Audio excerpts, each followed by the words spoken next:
Bonjour, bonsoir pour certains, Azul Afillaouen pour ceux qui se reconnaissent.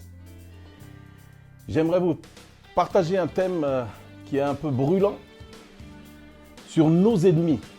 Nos ennemis n'ont pas changé.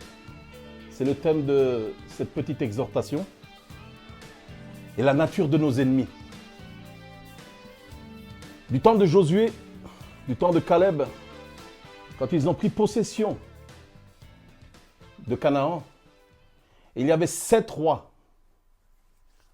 Les Cananéens, les Hétiens, les Amoréens, les Phéréziens, les Éviens, les Girgasiens et les Yébouséens. J'aimerais vous dire qu'il y a une signification dans tous ces rois qui devaient être voués par interdit par l'Éternel. Car l'Éternel a dit au peuple d'Israël, même si vous les avez tenus en esclavage, si vous les avez sous vos pieds, ils vont vous pousser à vous séduire, à séduire leurs dieux, les dieux étrangers. Et le Seigneur leur avait commandé de vouer ces 7 rois par interdit sur la terre de Canaan. Et je vais commencer par les Cananéens. Et c'est un verbe qui signifie se courber, se plier, s'abaisser. Et signifie mettre en esclavage. Le diable essaiera toujours de nous amener au niveau le plus bas. Ça veut dire que vraiment, votre vie spirituelle, amener à un niveau où vous n'irez pas le chercher dans ses retranchements. Et ça, c'est un des comportements qui est majeur dans la vie spirituelle. Parce que si vous n'appliquez pas les lois spirituelles qui sont dans les Écritures, la prise d'autorité, la prise de position, le niveau spirituel, parce que la parole nous dit que nous sommes assis dans les lieux célestes avec le Seigneur et pourtant nous sommes ici-bas. Donc le Seigneur nous a donné autorité de marcher sur les serpents, sur les scorpions et sur toute la puissance de l'ennemi. Nous avons le deuxième qui est les Hétiens, qui signifie peur, terreur. L'apôtre Paul nous dit dans 2 Timothée 1 au verset 7, car ce n'est pas un esprit de timidité que Dieu nous a donné, mais c'est un esprit de force, d'amour et de sagesse. Frères et sœurs, la timidité dans l'étymologie du grec, ça veut dire vraiment la lâcheté, ça veut dire se détourner. Parce que si nous n'avons pas cet esprit de force, c'est toujours cette prise de position, cette prise d'autorité. Nous ne pouvons pas communiquer l'amour de Dieu et la sagesse de Dieu à ceux qui nous entendent. Parce que si personne parle, qui va pouvoir entendre? Qui va pouvoir croire au message de l'évangile? Parce que la prédication de la croix est une puissance pour ceux qui s'accrochent, pour ceux qui croient. J'aimerais vous parler des Amoréens. C'est un mot qui signifie amar, qui signifie élévation. C'est tout ce qui touche à l'orgueil. Dans Ésaïe 53, il est dit que notre Seigneur et Sauveur Jésus-Christ, où il a été prophétisé tout son cheminement, il est bien dit qu'il n'avait pas de quoi attirer le regard. Il est venu humble de cœur. Les Amoréens, c'est tout ce qui touche à l'élévation. Tout ce qui touche à l'élévation et Paul nous exhorte d'être attirés par les choses humbles. L'humilité précède la gloire, mais l'orgueil précède la chute. J'aimerais vous parler aussi des Phéréziens. C'est un mot qui signifie rustre, grossier, sans éducation. Dans la racine qui signifie aussi diviser. N'est-ce pas le diable qui divise? Celui qui ne cherche pas à unir, il divise. Et le Seigneur nous appelle à être dans une même pensée, dans un même esprit. C'est là toute l'efficacité. Mais Satan, c'est le diviseur, c'est le menteur, c'est le voleur. C'est celui qui n'aime pas quand le peuple s'unit dans un même esprit et dans une même pensée. J'aimerais vous dire aussi les Éviens. Les Éviens, c'est la signification qui touche à l'ambiance, qui touche d'un village tranquille avec ce caractère de sommeil. Quoi de plus favorable que les vacances? Tout ce que comment dire, nos occupations, si elles prennent une grande place dans nos vies.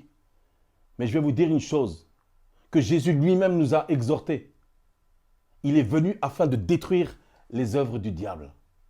Alors moi je me dis, à quelque part, les Éviens, c'est la signification vraiment de la tranquillité. Mais ne savez-vous pas que la parole nous dit que le monde lui-même cherche la paix et la sécurité. Mais il est dit que quand le monde criera paix et sécurité, il y a une ruine soudaine qui va tomber tout de suite derrière. Une ruine soudaine. Frères et sœurs, vraiment, je veux vraiment vous encourager à ces attitudes, à vous examiner vraiment dans tout ce qu'on peut en tirer de tout ça. Et j'aimerais vous parler des Guergasiens. Tiens, les Guergasiens. C'est ce mot qui signifie créateur d'habitude.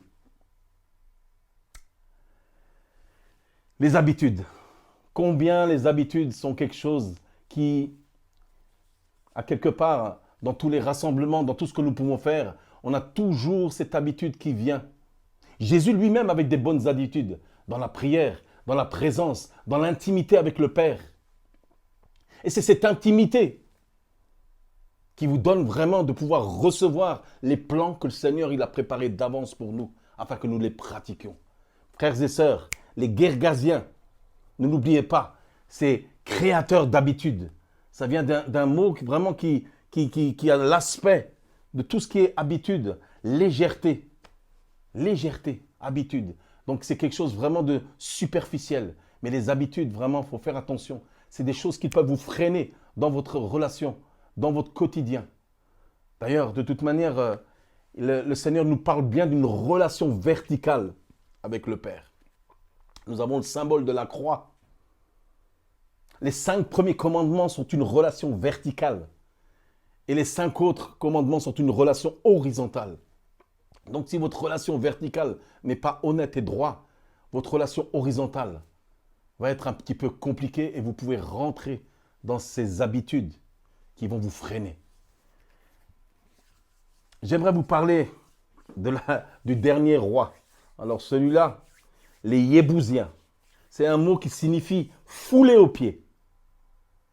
Lorsque David a été consacré roi, ce sont les Yébousiens qui l'ont méprisé son autorité. Ce sont eux qui lui ont dit « Tu n'entreras pas dans la ville de Jérusalem ». Néanmoins, David a fait de Jérusalem sa capitale parce qu'il connaissait Dieu. Ce signifie fouler aux pieds. N'est-ce pas nous qui avons autorité de marcher sur les scorpions et sur toute la puissance de l'ennemi? Le mot « marcher », en marche, veut dire heureux. Vous avez les béatitudes qui parlent du mot heureux, mais le mot heureux en grec se traduit en marche. Et là, ce n'est pas l'ennemi qui doit prendre le dessus sur nos vies, mais c'est nous qui marchons de victoire en victoire et de gloire en gloire. Quand David avait été méprisé parce qu'il est venu sur un anon face aux Yébousiens, Yébouze, cette ancienne ville qui est devenue la ville de Jérusalem, il a dit non seulement je rentrerai dans cette ville, mais je ferai mon quartier général, je ferai le centre, Jérusalem. Et ça, c'est encourageant de pouvoir vraiment être exhorté par rapport à ces 7 rois qui sont 7 comportements à ne pas avoir en tant que croyants. Frères et sœurs, je vous encourage vraiment à méditer sur ces 7 comportements, à méditer sur le sens propre vraiment que nous avons parce que nos ennemis n'ont pas changé. Dieu a fait toujours triompher en Jésus-Christ. C'est une vie de plénitude. Par l'Esprit, Dieu qui nous a réservé rien de moins. Mais l'Esprit, c'est l'Esprit qui vivifie. La chair ne sert de rien. Frères et sœurs, soyez richement encouragés, soyez richement bénis. Je veux vraiment prendre ce temps à part pour l'Éternel. Que celui qui a des oreilles, qu'il entende. Que celui qui a les yeux, vraiment, je veux vraiment prier dans le sens que le Seigneur passe le collier afin d'élargir la vision que vous avez de servir le Seigneur. Mais le Seigneur nous dit dans sa parole qu'il parle tantôt d'une manière, tantôt d'une autre, et nul n'y prend garde. Frères et sœurs, retenez, reméditez chez vous, repassez cette exhortation que les 7 ennemis qui n'ont pas changé, les 7 rois qui n'ont pas changé, les 7 comportements qui n'ont pas changé et qui sont valables encore aujourd'hui. Je vais vraiment maintenant prendre un temps de prière et d'intercession. Toi qui as entendu ce message, vraiment, je vais prier vraiment pour que le Seigneur vous soutienne de sa main droite triomphante. Car vraiment, là où 2 ou 3 s'ensemblent en son nom, le Seigneur est là au milieu de nous.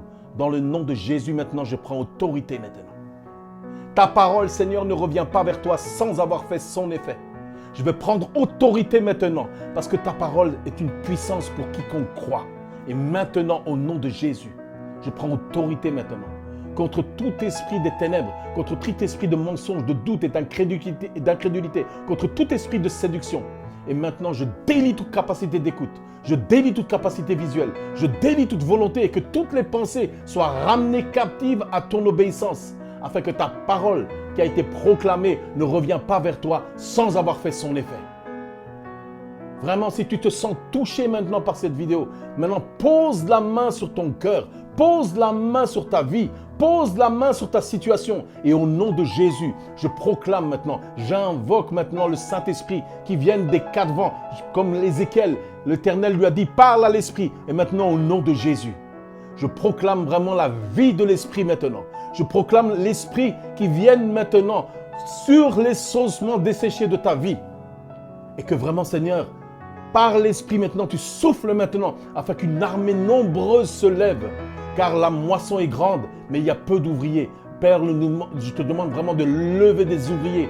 Que vraiment ce témoignage de ta parole puisse vraiment engendrer la vie maintenant. Tout ce que l'ennemi a asséché, tout ce que l'ennemi a fait mourir, toute stérilité maintenant, je brise maintenant ce joug qui est venu sur toi et que vraiment maintenant, le Seigneur maintenant touche ton cœur maintenant. Touche ton cœur maintenant. Tu sens cette chaleur maintenant qui te visite. Maintenant au nom de Jésus. Parce que sa parole ne revient pas vers toi sans avoir fait son effet. Dans le nom de Yeshua. Dans le nom de Yeshua el-Messih. Dans le nom de Yeshua Mashiach. Dans le nom de Jésus-Christ de Nazareth. Et tu es celui maintenant qui vient visiter maintenant les cœurs. Et que vraiment Seigneur, au travers de cette parole, elle ne revient pas à vide. Comme la pluie qui arrose. Soyez bénis, soyez richement bénis par le Père, dans le nom de Jésus, par son Esprit. Amen.